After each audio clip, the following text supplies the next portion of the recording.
Bwana sifiwe na kusalimu katika jina la Yesu Kristo. Unita Apotre Jean Baptiste Paluku Moloveria na mke wangu ni Janete Masika. Ninakutakia amani siku ya leo. Na nasema Mungu wetu apate kukubariki siku zote, wakati ambapo unapata wakati ya kufata radio ama hii television ama mavideo zangu kwenye mtandao zote ya kijamii, na naamini ya kwamba Mungu atakutendea siku zote katika maisha yako. Mungu haja nyamaza kimya kwa ajili ya mahitaji yako, angali anaendelea kutenda, na muda itakapofika utaona mkono ya Bwana. Basi mpango wa Mungu kabla hajaumba mbingu na dunia, wakati Mungu alipoumba mbingu na dunia, katika muda ule aliyeumba mbingu na dunia, ndani yake alipenda mwanadamu. Upendo wa Mungu hauanjie ile siku Yesu alitolewa. Upendo wa Mungu ulianza kabla Mungu hajaumba mbingu na dunia. Maana kabla Mungu aumbe mbingu na dunia alikuwa na mpango. Na mpango ambao alikuwa nayo, alikuwa na andaa kupangia yule anayempenda kitu kizuri. Na ndo maana aliweza kuumba mbingu na dunia, akaidesign ili kwamba kila ule atakayeishi ndani aifurahie kuishi ndani. Akamtayarishia kila kitu available. Hakukukua kenye kilikosa, yote ilikuwa na iko. Kisha akaumba mtu kwa mfano wake, akamweka ndani ya shamba. Maandiko nasema akambariki, akamwambia aongeze, azae na ongezeke, atawale. Mungu akampa utawala. Halafu Mungu alipompa utawala, Shetani akawa na kiburi kule mbinguni, akataka kukua kwa juu ya yule aliyemuumba. Halafu akashushwa hapa. Na wakati aliposhushwa duniani, akakuja na ile ujanja ya kujaribu mwanadamu. Na ndo maana alijaribu mwanadamu kupitia njia ya maulizo, yani maongezi. Kwa hiyo wanadamu wakaanguka kutoka ile kweli ambao walikuwa nayo, ile haki waliokuwa nayo, ile mamlaka walikuwa nayo, wakafukuzwa, wakatangatanga. Na bila shaka katika maisha yao ya kiroho wakafa. Lakini kwa sababu Mungu ni wa upendo na mwenye huruma, maana mpango wake hauwezi ukaisha, ama hauwezi ukaishia njiani. Akianja kitu anakimalizaka. Ndo maana alimtuma mwana wake Yesu Kristo. Na wakati Yesu alipokuja hapo duniani, aliambia watu ya kwamba ufalme wa mbingu umekaribia na umekuja. Na aliambia watu wapate kuingia katika ufalme. Lakini wakati alipoita wanafunzi wake, aliwaambia neno moja kwamba mkila kitu kenye mnahitaji kutafuta katika dunia hii ni kutafuta kwanza ufalme wa mbinguni na haki yake yote. Wakati anaposema kuhusu ufalme, alikuwa anaambia watu hili kwamba wakati unapotafuta ufalme, alikuwa anawaambia kwamba lazima urekipere ile utawala na ile ufalme ambao ulipewa hapo mwanzoni. Maana ufalme ndani yake utakuta mfalme, na mfalme anakuwa na ishara karibu 3. Ishara ya kwanza anakuwa na utawala. Ishara ya pili anakuwa na maongezeko. Ishara ya 3 iko na uwezo. Ishara ya 4 iko na nguvu. Utawala, uweza, maongezeko ama productivity pamoja na nguvu, ama na wakati mwingine ya mwisho mamlaka. Kwa hiyo anasema mtafuteni kwanza utawala, uwezo, nguvu, mamlaka pamoja na kuongezeka. Maana mtakapokuwa na uwezo wa kuongeza, mutakuwa na haki ya kuishi katika ile maisha ambao mlikuwa ndani mbeleni hapa awali. Mungu anakupa second chance. Second chance ya kurekipere ile ambayo ulipoteza. Na kurekipere ile ambayo ulipoteza, lazima upate kuzaliwa mara ya pili. Hautatuenda kutafuta ufalme. Namna gani utaitafuta? Maana ufalme nekaliwa ndani na wafalme. Maana Yesu mwenyewe ndio mfalme wa wafalme. Wakati tuliumbwa kama ufalme. Wewe peke pale kwenye uko mfalme. Kwa hiyo mfalme ni yule aliye na uwezo, utawala, mamlaka pamoja na nguvu. Na kisha unapokuwa na hayo yote, maongezeko yataendelea, utakamata territory. Ndio maana na wafalme anakuwa kisha pata territoire, lazima akamate nyingine territoire, akamate nyingine territoire. Ndio maana maandiko yanasema mahali pote mtakapokanyanga utapewa kama urithi. Kwa hiyo mfalme amepewa fasi, amepewa land ili apate kuiriti. Na ndio maana nyuma ya watoto na watoto wake na wachukuu wanariti pale ambapo yeye mfalme aliriti. Na ndio ufalme inakuwaka inabakilianaka. Unaweza kuachia mtoto na mtoto na mtoto ya utoto wako. Kwa hiyo utariti mamlaka na uwezo na nguvu. Sisi tumezaliwa kuwa wana wa Mungu. Na ndio maana unahitaji kuzaliwa mara ya pili kusudi upate kurekipere ile ambao ulipoteza.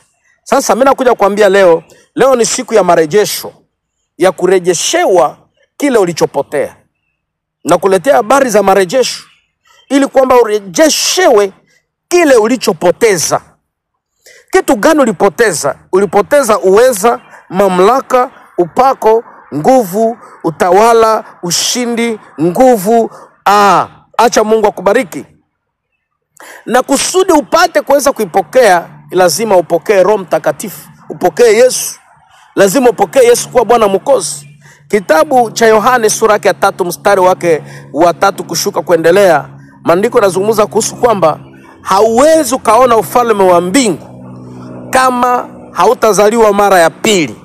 Usipozaliwa kwa maji na kwa Roho, hauwezi ukaona ufalme ama kuingia katika ufalme wa mbinguni. Na ndio maana Nikodemo alipokuwa akijiuliza, nitafanyaje mtu kuzaliwa akiwa mzee arudi tena katika tumbo ya mama yake? Yes, kila mtu kuna maswali na uko na swali. Nitafanyaje ili kwamba nipate kuzaliwa tena?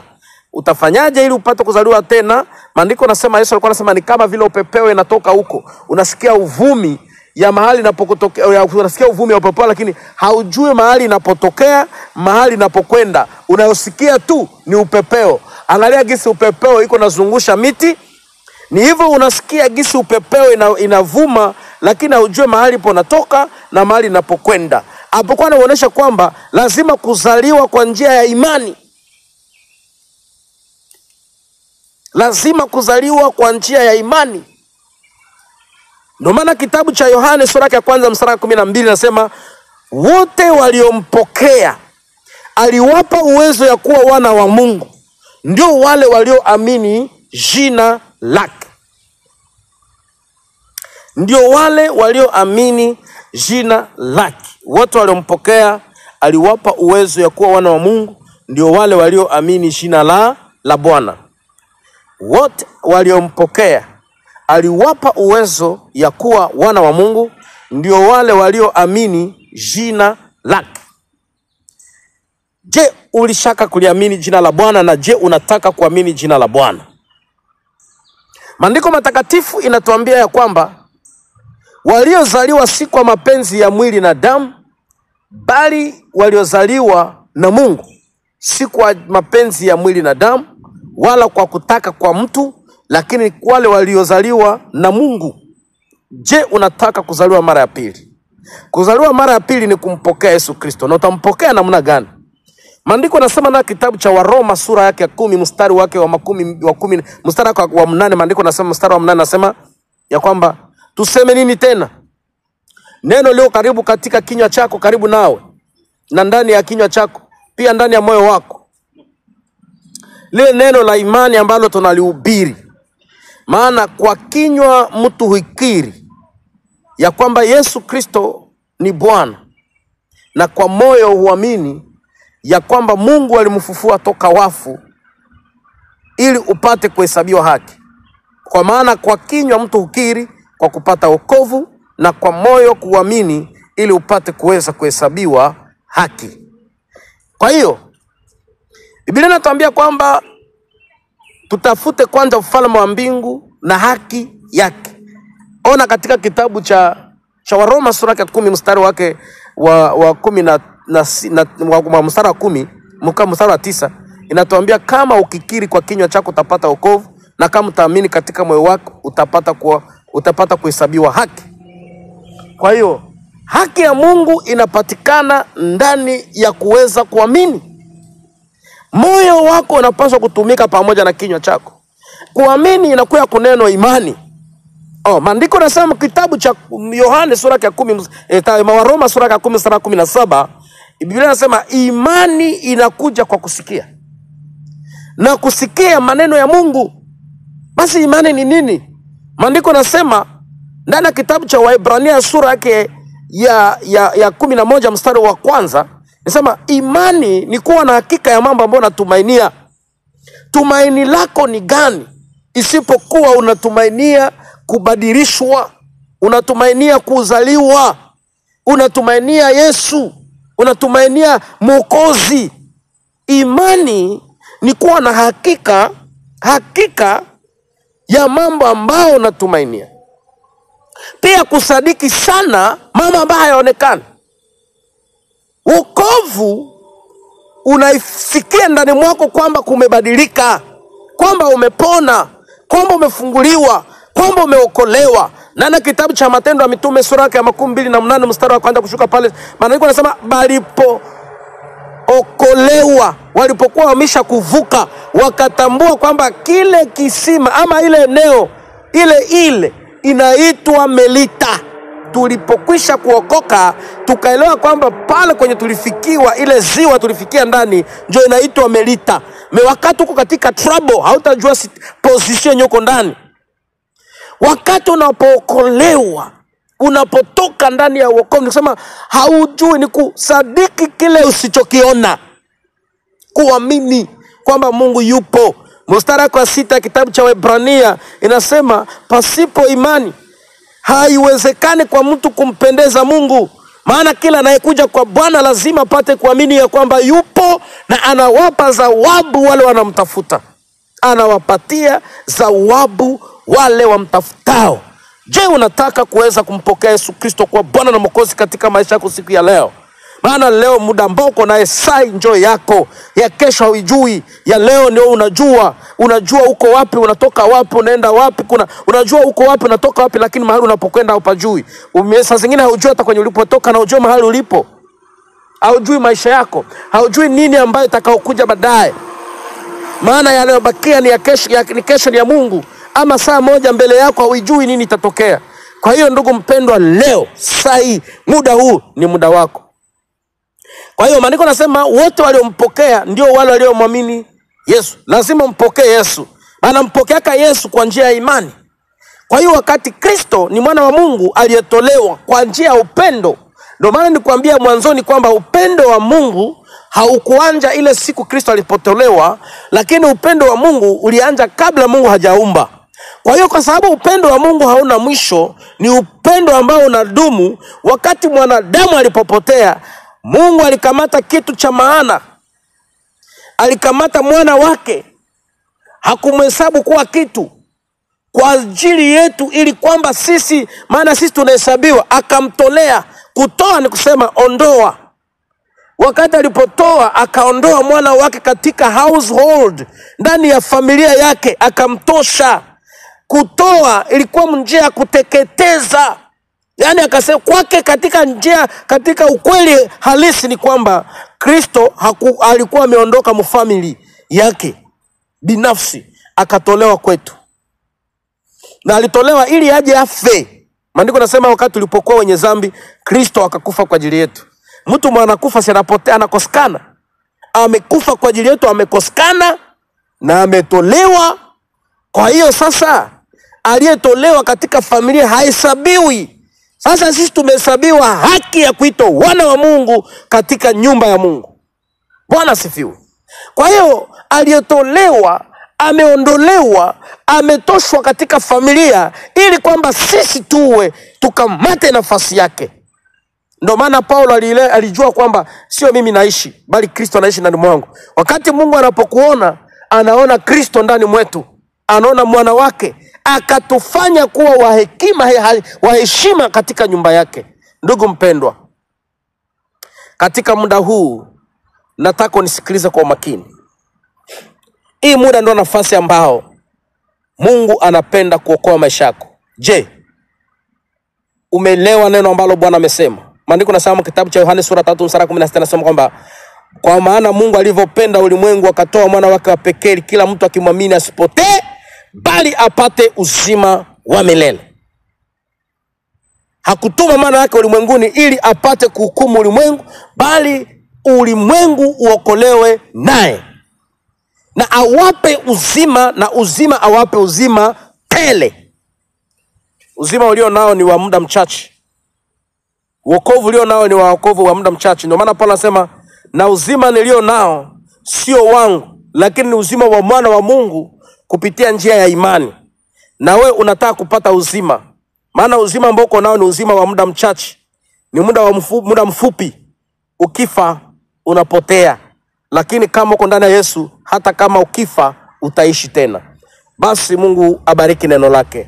Kwa hiyo wakati nataka mtu ambaye ataweza kupana maisha yake mbele ya Kristo, maana Kristo alishapana uzima wake kwa ajili yetu.